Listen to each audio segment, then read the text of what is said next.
Welcome to the Tradies in Business podcast with your hosts Warwick Bidwell and Nicole Cox.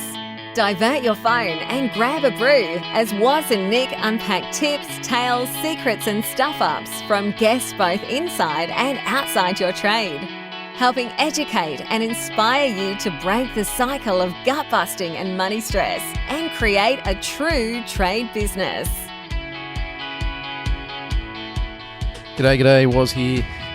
Just letting you know quickly, if you didn't read the description of this episode, that this one's a bit of a different one today. Coxie and I were interviewed recently on somebody else's podcast, and we thought we'd share our interview with you, our listeners. So we've popped this one up here. We got interviewed by Anthea from Bright Spenders. She's something of a budgeting coach and helps people manage their cash flow and stuff better. She hangs out in the group as well in Tradies in Business on Facebook and helps people out through there. But have a listen to this. It's a different insight into how Tradies in Business got started, and also we talk about, very importantly, how to diversify your income in your trade business. So some really good tips in there if you're wondering how you might get through the next downturn in the economy, whenever that might be, who knows. So strap yourself in, have a listen to this one, and we'll see you in the group on Facebook, Tradies in Business. So why don't you tell us I know that intro kind of talked a little bit about perhaps why Tradies in Business, but I want to hear from you. Like, why did you create this podcast and this whole kind of empire that you've designed around this help for tradies? Yeah. I always go first. I'm like, you go first. Thanks, Anthea. Both Warwick and I have got a lot of experience, I suppose, with I guess there's a couple of things that built Tradies in Business. So there was obviously tradie business fails. We see them every day. We're talking about businesses here when the business owners are too tired, too stressed, too overwhelmed. They've got too much going on to actually get themselves to a point where they can pull themselves out of the business and do the stuff they need to do to run the business effectively.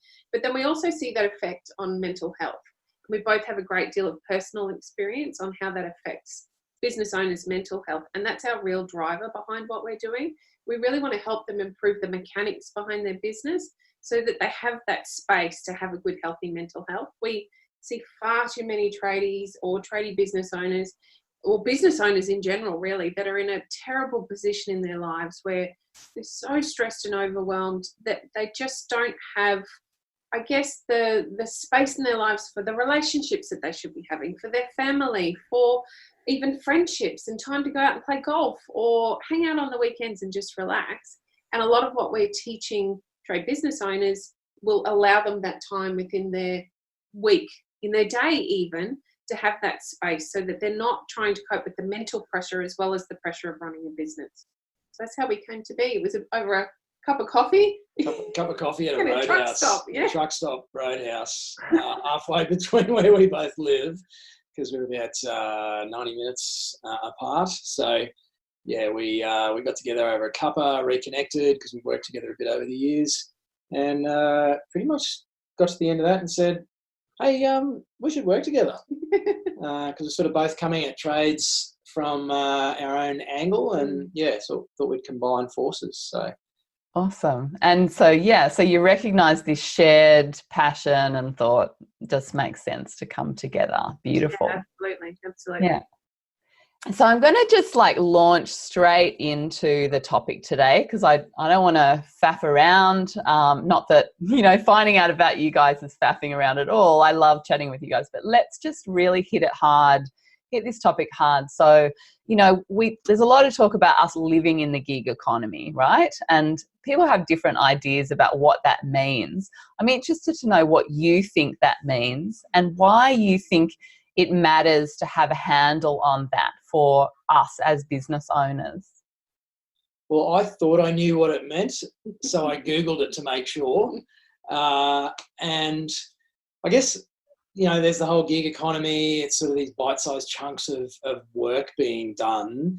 And the way I see that is both an opportunity and a challenge, or a potential risk for what are largely, with trade business owners, traditional businesses.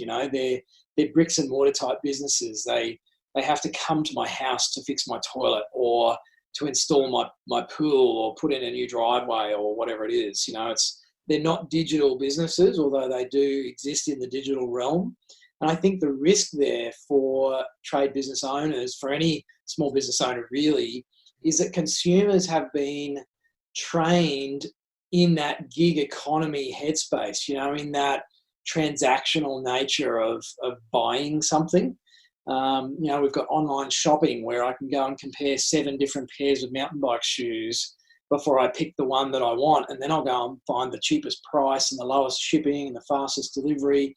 And it's just all about a transaction. There's no relationship there. So I think that's a big risk for trade business owners, being small to medium enterprises, is that they get swept up in that whole transactional nature of business, and that generally drives prices down, which is a big risk to families. It creates more financial stress if we're not making a margin, and it affects our cash flow. But I think the opportunity there is being in that bricks and mortar business. It's almost like there's this embedded opportunity to develop relationships with customers that isn't there for a shoe business selling online. It's really hard for an online shopping business to actually build a relationship with me as a customer. But for a tradesperson, where generally I'm going to phone up or maybe email, there's going to be a quote process. There has to be sort of that human to human contact. I think that's a huge opportunity to really build relationships with customers and give people more than what they're seeing elsewhere with gigs, whether that's getting your letterhead created by someone in the Philippines or whatever it is. So I sort of think there's that double-edged sword nature to it. But I'm going to defer to Cox because she's probably got a better answer than that. No, that's that was great. That was great. I love that. But Cox, what do you reckon? I also did a bit of Googling today, and I actually think that it's a huge opportunity to be educating our clients around what they can expect from our service, because it's so different than, when we're talking about a gig economy, it's just a pay for do. It's just come in, do whatever it is and move on. Whereas what we're talking about in so many small businesses is actually an opportunity to educate our clients and build a relationship, much like what you're saying, so that we have the know, like and trust factor, so that we have an ongoing relationship that can encourage loyalty, which is the big thing when we're talking specifically about trade businesses, is that loyalty, so that we have the repeat customers. So I certainly think there's a real risk there with the way currently we're being educated as consumers around this.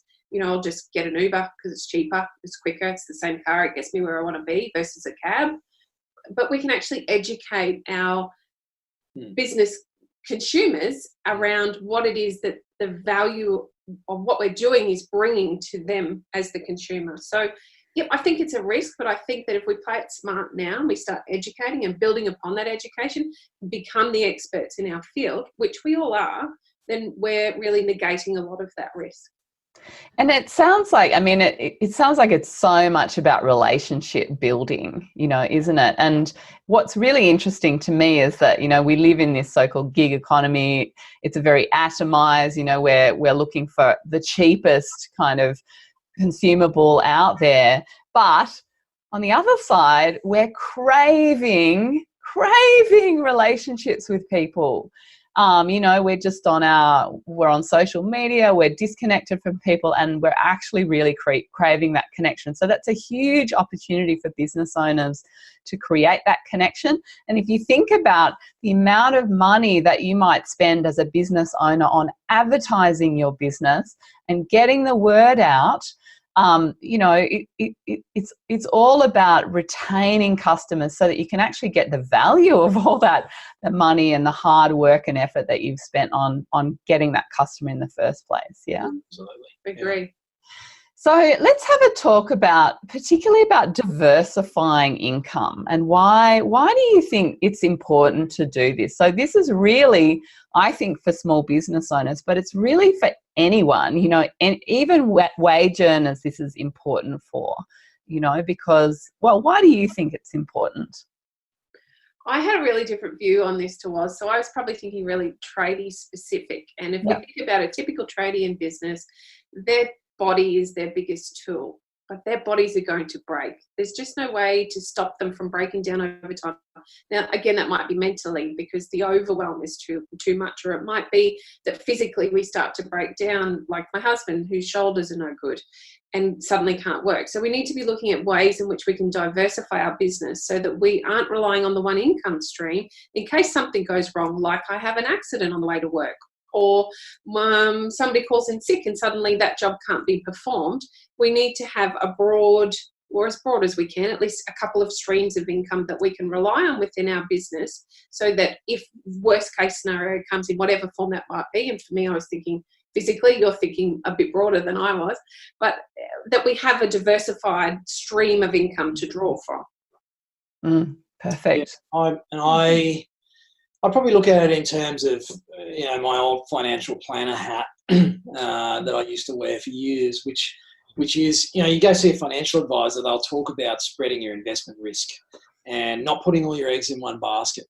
And I suppose when we're sort of narrow in our business, and if all I do is, paint new houses for builders, if that market gets affected, which you mentioned the big R word earlier in recession, then one of the early things that we see is building approvals fall away and the building market softens or collapses.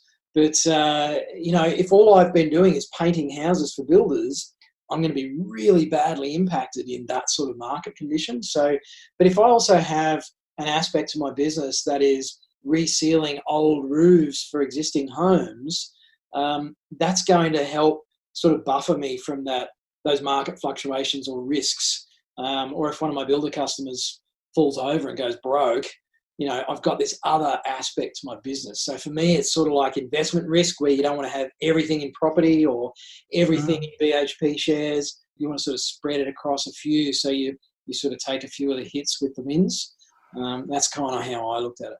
Yeah, and I've actually got a really good example of this with a client that we started working with probably about 4 or 5 months ago, and they run a fiberglass fabrication business. They make the molds for one of the big motorhome companies, basically. Yep. And they're their only client.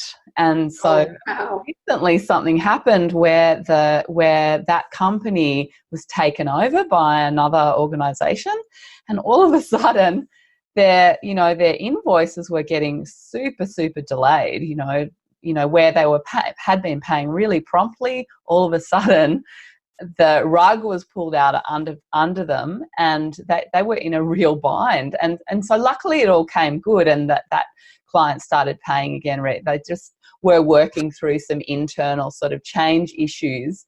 But it was a huge wake-up call for them that they needed to really think about either having a number of different clients or, creating products for themselves and actually on-selling them. Yes, it can be a very serious problem if all of your money is tied up in one client or one particular investment model or something like that. Worker being, the tradesperson is the only one who can currently make the most money for the business, and they bugger their back. It's like it's a sudden catastrophic financial impact to the business. So yeah. And we all know that income protection insurance usually doesn't cover anywhere near what it should in terms of your income. I don't know what the stats are, but I think it's something like 70% of Australians are underinsured. Yeah. It's a pretty scary figure. Massive problem. So can you give us some examples of some businesses perhaps that you've worked with, or even, that you've noticed out there in the marketplace that have diversified successfully and done this well? I like yours. Yeah, so one of the biggest examples I've seen is a Brisbane local example. And I'm not entirely sure now whether they're just still based in Brisbane. I think they've actually branched out quite a bit further. But it's Fallon Services, I think they're now called. And it was one gentleman, Mr. Fallon. He's quite elderly now, and he started his business as an electrician.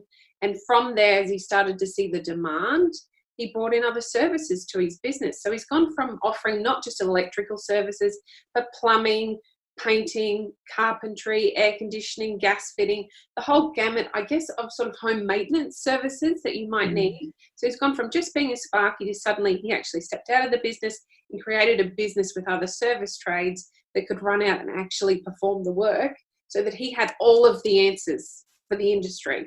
So whenever somebody had a problem at home and they needed a quick answer, and I'm pretty sure now it's a 24-hour service as well, it's not just you've got to wait till the next business day, they have someone on call ready to come to you immediately. So you can imagine what a big structure change that would be in a business, to be able to step out of just being a one single tradie, growing that business to becoming a substantial business, and then stepping right out and having all of these other types of businesses within your business. That level of diversifying is quite enormous, but it's a great example of how one small business with a sole trader can grow and become something quite terrific. So in that situation, Nic, that's an example where the business owner is not literally doing all of those different things. That's exactly. What they've done is they've partnered with all sorts of other companies who do that really well and, you know, can guarantee their work, and they're really just putting it all together they're packaging it, aren't they? Yeah, essentially. Absolutely. Yeah. I guess it's no different to a supermarket selling various brands, or popping into Bunnings and I need X, Y, and Z, and they have a choice of different brands. It's all in the one spot. So, and that's exactly what they're offering with Fallon. I mean, it's all under the one label as Fallon. It's his brand, it's his name, but there are all these sub-services that they're able to offer from the one spot. Very interesting. What about you, Waz? So we actually have one of our partners in Tradies in Business that we're starting to do some more work with, and we've got some big things coming over the next sort of 6 to 12 months with these guys. Privately owned company in Brisbane, started by one guy, and they have plumbing, they have electrical wholesale, so it's the BGW group. So they've got Samios plumbing stores nationally, CNW Electrical, Sheriff Electrical, they've got solar divisions, they've got, I lost count of how many different divisions within this one business across multiple industries, different product supply types, different niche markets. They've even branched out overseas now, so into Southeast Asia, and it's all started with one guy, and started in the trades, and it's sort of spread from there. But you know, they are also very buffered, I guess. I mean, there's a lot of building industry spin to it, but some of their brands are into renewable energy, which is obviously a huge market now. So, you know, they've got these aspects to their business that are really future-proofing them, but I guess, you know, helping with that multi-service model kind of thing, I guess. Yeah, beautiful. So, I mean, imagine people listening to this, maybe they're running a small business and they're thinking, oh my God, that sounds really overwhelming to have to, you know, create a package or something like that. You know, how would they even start to do that? They've got all these questions. I guess my answer would be, don't try and do it on your own. Like, try and find a business coach, or, you know, check out Tradies in Business to actually get support to do something like that, because there are plenty of business coaches out there who've really worked at and helped other businesses restructure and create a new model for doing business. So you don't have to do it on your own. We're so lucky that we have people that you can connect with, and so you don't have to reinvent the wheel, basically. But what would you say, what's like one action step that people could take today to start diversifying their income? I think we agree on this one. We did chat about this before we spoke with you, and I think we agreed. We'll see if we agree. I think a big one is looking for that recurring income stream. So a lot of, you know, if we're talking trade businesses, that's who we coach, that's who we consult to. A lot of them tend to be on that sort of installation, new work. I'll put in your new garden for you as the landscape architect, landscape gardener, whatever it is. And once it's installed, then, you know, we high five, I give you the gift basket, you give me a testimonial, and that's great. See you later. But there's this opportunity that I think goes begging for a lot of trade businesses in the maintenance. And, it might be that you introduce a landscape maintenance aspect to your landscape installation business, or same with the pool companies. There's a lot of trade businesses that do this well, and there's a lot that haven't really tapped into that opportunity. Even builders, set up a subscription to come back and adjust your doors and windows once a year. And I just pay you an annual subscription to do that. Plus, up here on the Darling Downs where I live, everyone has adjustable collars on their stumps because the horrible black soil up here moves and houses move. So, come back 3 times a year and adjust my stumps for me and charge me a fee for that, because then I don't have to worry about it. So I think there's those ongoing sort of maintenance or subscription type things that are not only a great way to create a recurring income stream, but also keep you in contact with those customers that ordinarily you would do a job for once and probably never see again inside of a 5-year time frame. But now you're talking to them on a regular basis. They're paying you money on a regular basis. They're part of your customer base. It's an excuse to talk to them about your latest and greatest product or a fantastic event that you're running or whatever it is, and sort of loop all the way back to what we said at the start, which is build a relationship with your customers, because that's going to create more of an income stream and more of an opportunity to solve problems for people. And let's not forget, it's almost all your marketing done once you're being paid to do your own marketing. Yeah. Because once they're a customer and they're locked into that relationship, they're not looking anywhere else. You've just made it easy. So if something else goes wrong, I'm coming back to you because you're the person I always use. So subscriptions are a great way to start to inject another income stream into your business. And you can start looking for those by just having a big, broad look at what your business is, who it services and how it services them. And is there just one small tack on that you can add to that over a lengthy period? And from that brainstorming session, I guarantee you'll come up with several different arms that you can add into your business. And sure, there's some strategy and some thinking around how you're going to add those in. But once you've got the idea and you open the door, it'll just come hard. So what you're saying is take a pen and paper right now, blank piece of paper, brainstorm all the kind of ways that your business could help your customer. And that's really what it's about. Like, I can hear people going, oh, the subscription model, everyone's doing it, they just want our money. I can hear, I can sense that there'll be people listening into this conversation thinking that. But what I think about that is your customers, if you've done a great job for them, they want to actually have that ongoing relationship. They're actually looking for, it's a bit like I remember when I did my first and my only ever skydive, I remember coming down from that skydive and just be like a million miles an hour talking and saying, so how much does it cost to get a parachute, and lessons and all. Like, I seriously, honestly, if someone had upsold me at that point, I would have been in.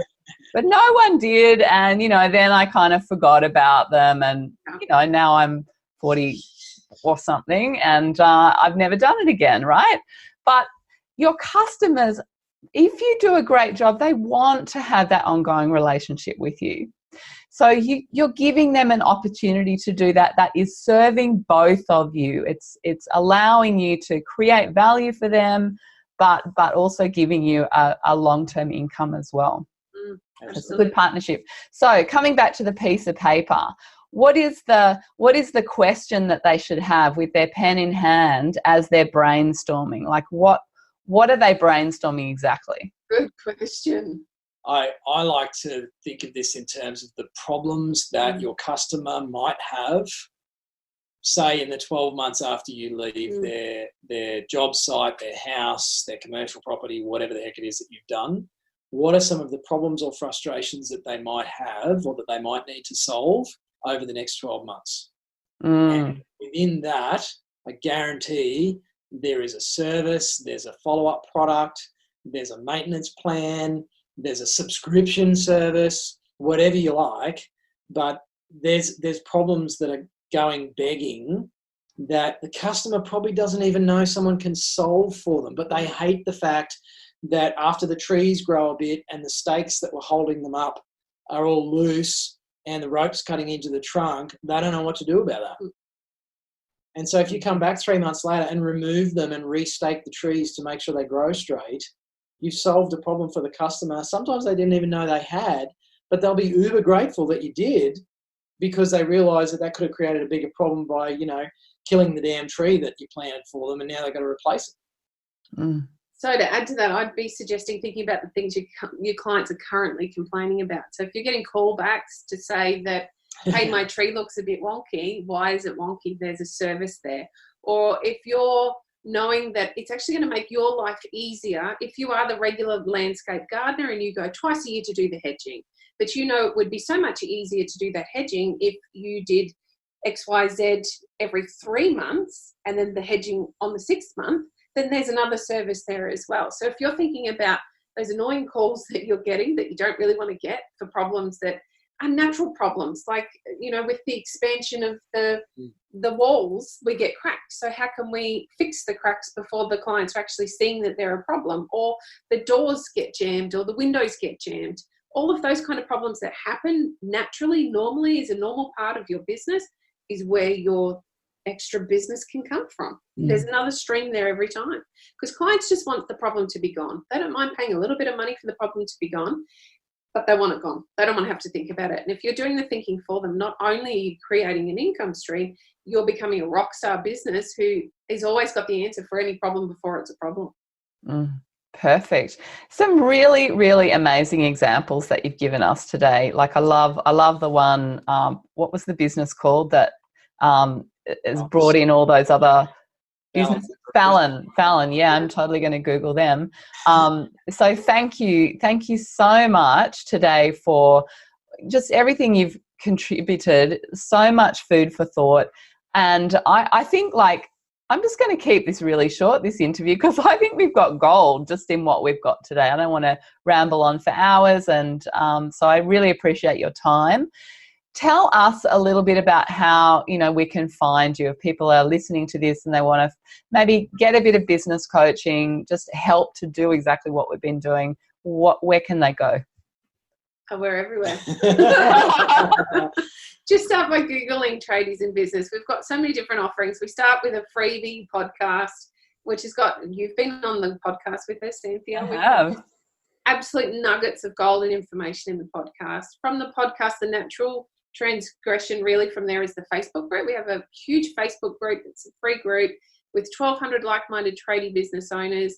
And we invite our tradie business owners to come in. There's a couple of questions you've got to answer so we can make sure that you're authentic and you're not there just to glean the information and run away or spam us. And then from there, we have some paid offerings. So if you head on over to Tradies in Business, our website, .com.au, you'll find that we have some lower end levels for those tradies that are really gung-ho tradies and ready to DIY their own business education. From there, we have a couple of steps up, including business coaching as a final level, if that's something that people are interested in. Did I miss anything? Not really. We're on Instagram, we're on Facebook, we're everywhere. Yeah, all the social handles are just Tradies in Business, so you can find us everywhere. Easy peasy. And I have consumed your podcast on my walks pretty much every day for the last, 6 or 8 months or something like that. And it's super entertaining. They have an Effort Friday. Running that. Do you still do that? Yeah. Absolutely. That's pretty hilarious. They get into some pretty serious, topics on that Effort Friday version. So highly recommend listening to it. Thank you guys. Really appreciate you coming on. And we'll definitely connect again, I'm sure. Thanks so much. Thanks, Anthea. You've been listening to the Tradies in Business podcast with Warwick Bidwell and Nicole Cox. Find out more about today's guest, tools for your trade business, and other cool stuff at tradiesinbusiness.com.au.